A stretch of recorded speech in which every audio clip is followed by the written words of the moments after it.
Hi everyone. So today we have original Opel radio from 1970s. It's called Le Mans. Okay.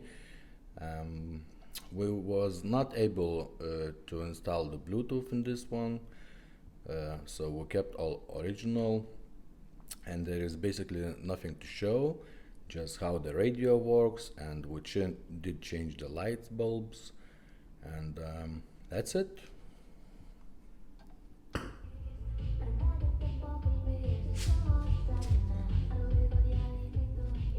You have to press to change the station.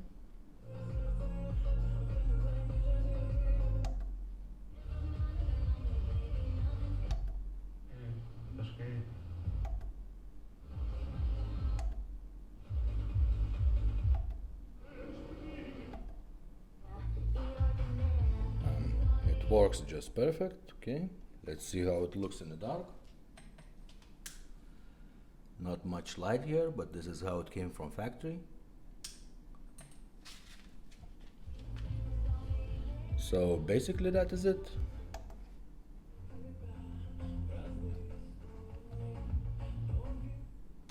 Okay, thumbs up.